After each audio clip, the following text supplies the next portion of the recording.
It's simple as you see, be brave. I am more brave than I am scared of any trouble that anybody could give me for breaking some stupid NDA. I think the truth is more powerful than any NDA. To stick up for the voice of the people. Facebook shadow bans. Yeah. Facebook's notorious for it, and they say they don't, but it's clear that people's content don't comes up because it's been defiltered off the queue. It's a very progressive company who's very anti-MAGA. If you see a conservative post, you just get rid of it. Right. I don't give a I'll delete it. Zach McElroy came to Project Veritas because of what he saw at his job at Facebook in Tampa, Florida. He saw and filmed evidence of structural and cultural bias inside Facebook, discriminating against Republicans and conservatives. McElroy's story raises serious doubts about the under-oath testimony of Facebook CEO Mark Zuckerberg to Congress, where he claimed Facebook has no political bias. What percentage of the flagged posts in the civic harassment queue, as it's called, were Republican conservative? I saw a stark contrast between Republicans versus Democrats in that queue. I saw upwards of 75 to 80% of the posts in that queue were from Republican pages, politicians, journalists, and pages that supported the president or supported conservatives. What does that tell you about Facebook/Cognizant's algorithm here? Well, certainly the algorithm is not human, but it had to be made by a human. So for 75 to 80% of the posts to be targeting Republicans and conservatives, you can say it was a bot, but somebody had to design that algorithm. So really, somebody at Facebook. Some people on Capitol Hill have expressed interest in this ratio that you speak of. Are you willing to potentially testify under oath that 3/4 of the posts that you saw flagged were in one political direction? To the best of my knowledge and ability, yes. To me, censorship online is one of the biggest issues facing us in the lead up to the 2020 election. Well, insofar as I was not somebody who was working behind the scenes on policy, but rather as someone who was enforcing policy, I saw everybody around me and I saw myself, and I did a little bit of comparing, and I thought, there really are not very many conservatives here. And because there are not very many conservatives, I really don't think there are very many people sticking up for the voice of conservatives at a company that handles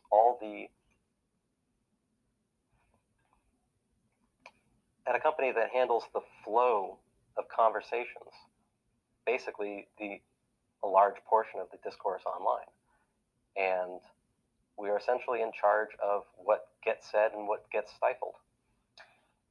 You mentioned the election, and can talk a little bit more about your concerns as it pertains to Facebook meddling or being involved in the 2020 election. Well, we know publicly, and as someone even before I started working there, we've seen plenty of statements from Mark Zuckerberg publicly about how they don't want to meddle in the election. They want to give everybody a free, the platform for everybody to speak freely. But we know that privately they have very different opinions, and we've seen that with the previous Facebook story that you guys published. And I had no doubt that what he said publicly is not what he means to do privately.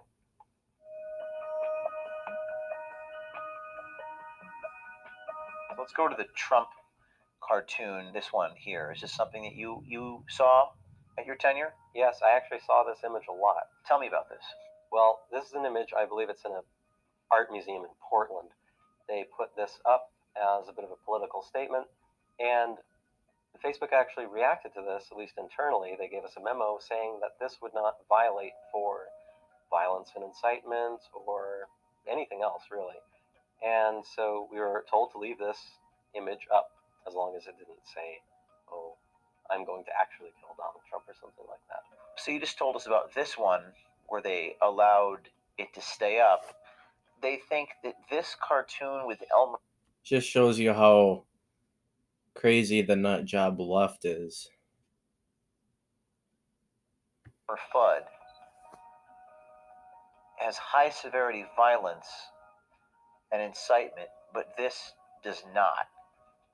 How do you reconcile that as a Facebook cognizant insider?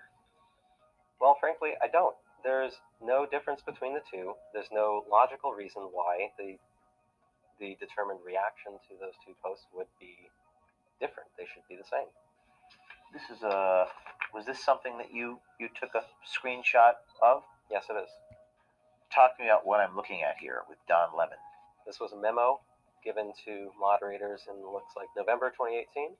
They made an exception for content around involving a thing that Don Lemon said on CNN around the time. It says CNN host Don Lemon recently said white men are, quote, the biggest terror threat in this country, unquote. This is implying that white men are terrorists and so would typically violate this dehumanizing speech, they call it.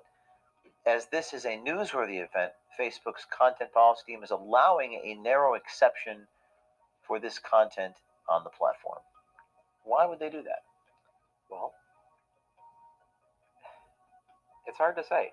They would like to say that this was newsworthy, but frankly, if they say that this is newsworthy, that means that they can say anything they want is newsworthy.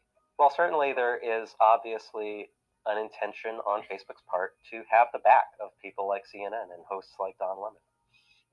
Also flagged in the queue were comments from unknown conservatives about Project Veritas videos. And in this case, it was a post regarding the Project Veritas ABC Epstein Amy Robach hot mic tape. Why did the algorithm flag this at all? I don't know why the algorithm would have flagged this. I don't know why any bot would have chosen to select Project Veritas's page on Instagram or Facebook to monitor, basically. Mm-hmm. And in this post, it appears to be a post featuring a comment made by Infidel, who is a verified Instagram political commentator, and the typical liberal, who's another Instagram verified commentator. And in this Infidel post, it reads, thankfully, there are honorable journalists like Project Veritas willing to hunt for and tell the truth. No matter what, the truth will prevail. Oh, and Epstein didn't kill himself. Yes. Why is this being flagged? Well, frankly, there's no reason that this should be flagged. Are these the only posts you saw flagged with Project Veritas, the Amy Robach tapes? I saw that one. I think I may have seen one other one that I believe I recorded. If I didn't, then I must be mistaken. But yes, I've seen Project Veritas in that queue. Will they flag us more after this expose comes out? I predict they will. Let me run something by you. You know that civic harassment queue that we've been in lately? Yeah. It's just me, or is it all Republicans in there? It's all Republicans. But a lot of it comes off the Trump's page specifically. Yeah, because I see like a Bernie post, and then I'll see like 5 Trump posts in a row. Yeah, it looks straight Republican related. Like, I love our president. Where are we getting this?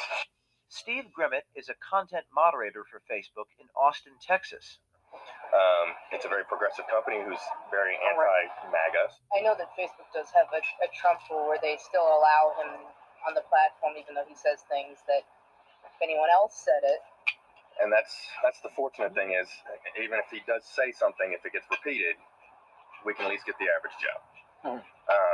But it goes back to our discussion earlier. It's hard when you've got the top person in the country. That's his MO. But Facebook's done a lot better job of at least policing the mimickers and the mockingbirds that come after Trump. I assume your coworkers were deleting a lot of Trump. Nobody likes Trump in that stuff. You don't leave any go, do you? Like, if you see a conservative post, you just get rid of it. Right. I don't give no I'll delete it. Good.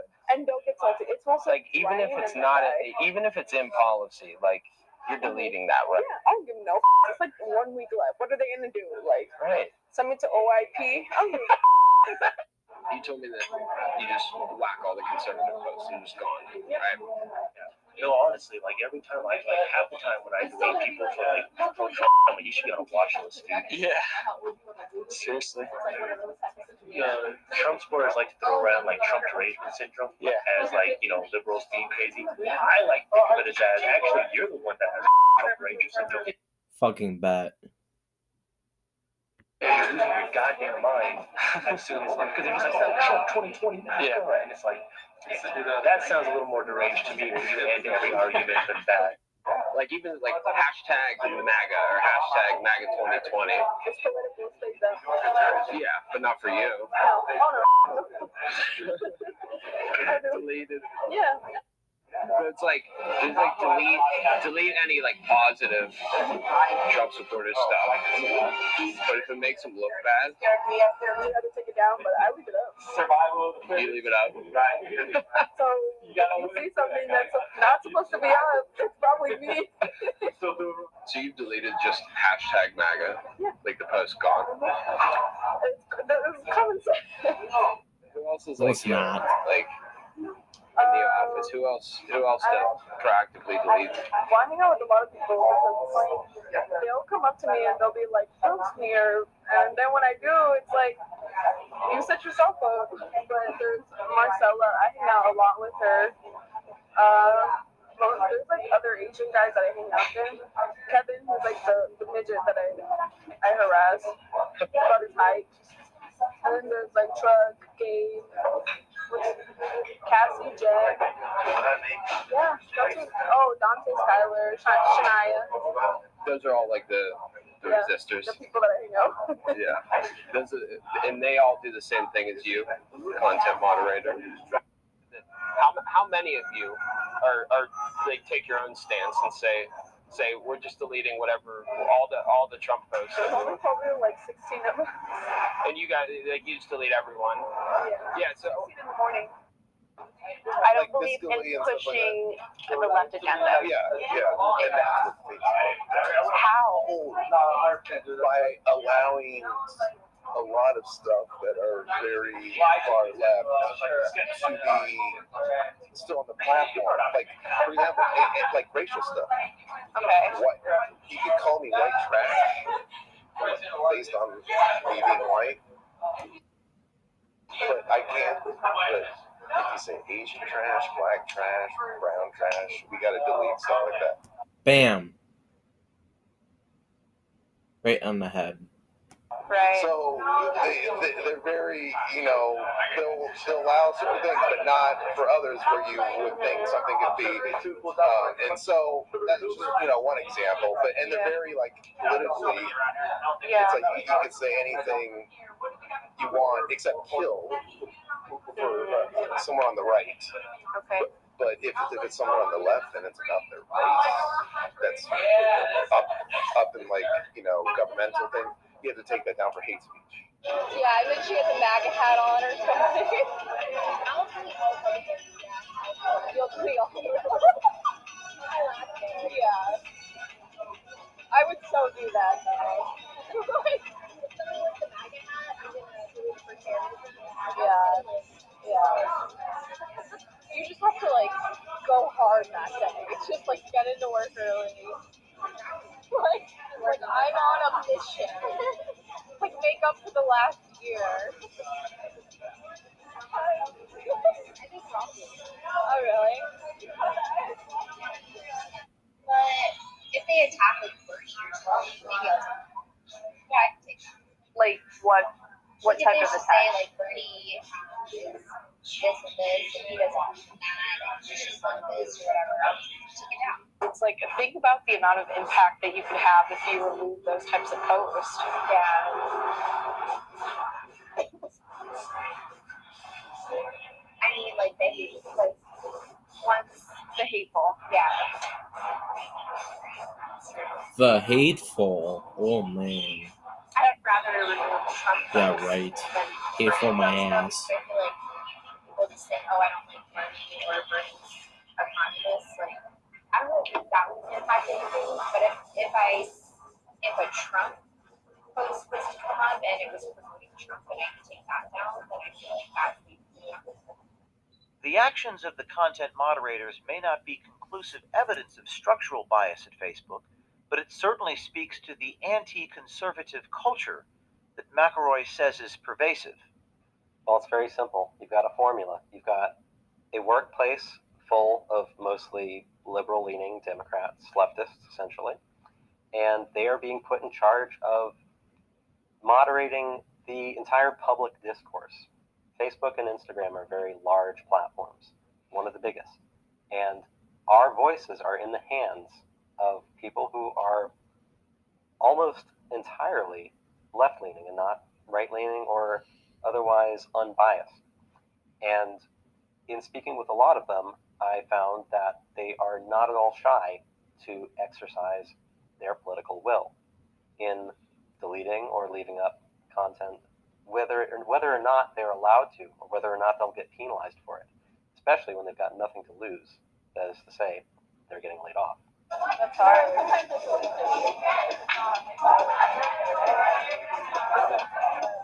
Yeah. What if, I know, I come up with some good answers sometimes where they like let me slide. No one cares. No one cares. They're just deleting everything they want. I know a lot of people, always going back to politics, but hey, fighting the good fight. I know a lot of people are taking down, Trump post stuff. Oh yeah, I do that too. I was like, you know what? I'm not gonna hold you accountable for taking it down. We have like 30 minutes left. I'm like, what do you want me to do? It's for the better. Yeah, hell yeah. Get the Cheeto out of office. I'm thinking about The Cheeto. delete like every Wow. Donald Trump post I see on the timeline. Oh, okay, I thought I was on the one. Do you think? I thought I was the only one. I like how they come up with lame ass I thought I was the insults. one doing it. But I'll be here. I just feel like revenge for all the. I mean, what you think they gonna audit you? Oh, who knows? I don't know, but I just feel like I'm doing something.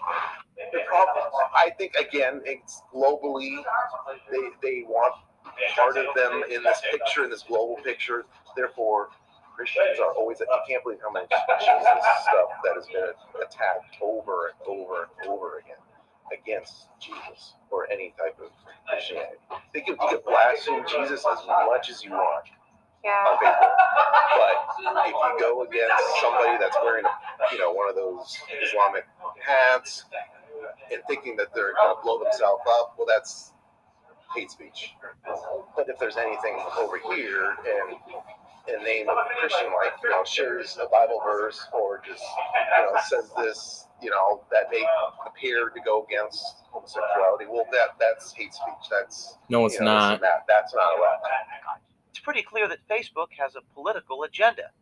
And it's also clear that if you're not in line with that, you are less likely to be heard. Do you think if it was like a pro-Trump whistleblower that they would protect them to the same level? No, right? I think they're very biased with who they protect. At a certain extent, like the bias. Like you've seen the Twitter shadow banning. So I wonder if you've seen anything at Facebook. Shadow bans. Yeah. Facebook's notorious for it, and they say they don't, but it's clear that people's content don't comes up because it's been defiltered off the queue. Yeah. Thanks. That's crazy. They're doing some, man. They're just trying to pretend like they're not. Yeah. Well, it's definitely being done. I don't know if there's any plans to make it more, make it a true shadow ban. You post these things, nobody can see your, you're not banned, but nobody can see your thing. A lot of things that we have to look out for are the dog whistles, are the the content coming from places that is a haven for white nationalism. So there's an insider watching this program and looking at what you did and working inside of whatever company they're working. Maybe it's Google, maybe it's Facebook, maybe it's CNN. What is your message to those people who have not yet made the decision to do what you've done? I would say you can do it too. I would say it's not as impossible as you think. McElroy signed non-disclosure agreements when he started and ended his employment at Facebook Cognizant. Are you afraid? I think the truth is more powerful than any NDA. Facebook needs to be transparent about their political bias, both institutional and cultural. If you're on the inside of a big tech company and see issues that need to be exposed, come to us. We will have your back. Be brave, do something.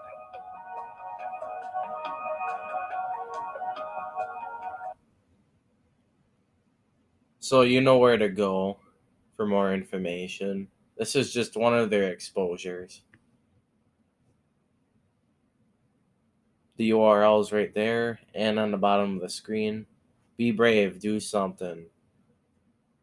Be proactive about the biasness of MSM and all the social media platforms, including YouTube.